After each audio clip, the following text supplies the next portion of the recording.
बिहार में इस बार विधानसभा चुनाव की सरगर्मी से पहले ही एक नई बहस ने जोर पकड़ लिया है।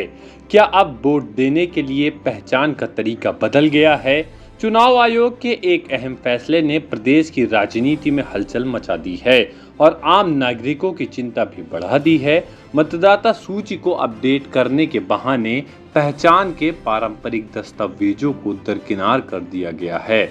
Aadhaar card, voter ID, driving licence या मनरेगा कार्ड जैसे सामान्य पहचान अब पर्याप्त नहीं माने जाएंगे। आयोग का कहना है कि बिहार में 2 दशकों बाद एक विशेष गहन पुनरीक्षण अभियान चलाया जा रहा, जिससे मतदाता सूची को और अधिक पारदर्शी, प्रामाणिक और अद्यतन बनाया जा सके।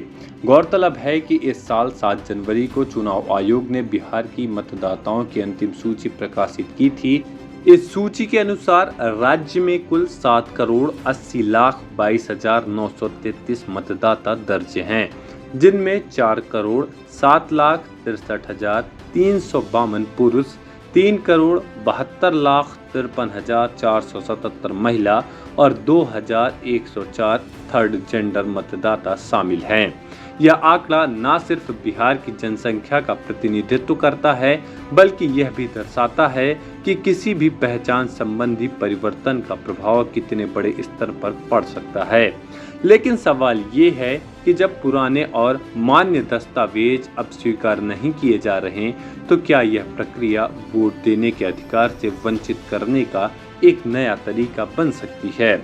विपक्षी दलों ने इसी आशंका के साथ मोर्चा खोल दिया है।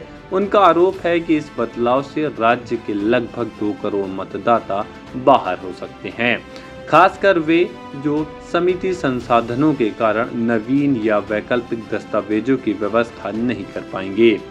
इस बार चुनाव आयोग ने मतदाता पहचान की कसौटी को 11 विशेष दस्तावेजों तक सीमित कर दिया है, जो आम नागरिकों की पहुंच में नहीं हो सकते, चाहे वह पेंशन भोगी कर्मचारी का पहचान पत्र हो या 1987 से पहले का कोई बैंक प्रमाण पत्र या फिर पारिवारिक रजिस्ट्रार। हर दस्तावेज एक नई शर्त बनकर सामने आया।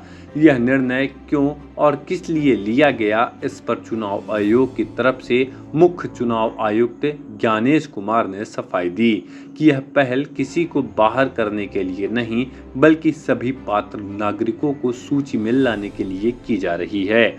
उनका कहना है कि यह प्रक्रिया पारदर्शी है और बदलाव की जरूरत थी, क्योंकि बिहार में ऐसा बड़ा पुनरीक्षण 22 साल बाद हो रहा है। अब यह बदलाव सिर्फ बिहार तक सीमित नहीं रहेगा। असम, केरला, पुडुचेरी, तमिलनाडु और पश्चिम बंगाल जैसे राज्यों में भी अगले साल चुनाव और वहां भी इसी तरह की प्रक्रिया लागू की जाएगी। ऐसे में यह बहस सिर्फ एक राज्य की नहीं, बल्कि देश की लोकतांत्रिक पहचान की बनती जा रही है। यह पहचान की प्रक्रिया को इतना जटिल बनाना आवश्यक है। यह लोकतंत्र में हिस्सेदारी को सीमित करने का एक अप्रत्यक्ष तरीका है। चुनाव आयोग और विपक्षी दलों के बीच इस टकराव में आम नागरिकों की स्थिति एक बार फिर प्रश्न चिन्ह बन गई है। क्या उसे फिर से अपनी पहचान साबित करनी होगी, हर बार एक नई शर्त पर? इस खबर को लेकर आपकी क्या राय है? कमेंट बॉक्स में हमारे साथ जरूर साझा करें। लेटेस्ट अपडेट के लिए बने रहें पब्लिक समाचार के साथ। धन्यवाद।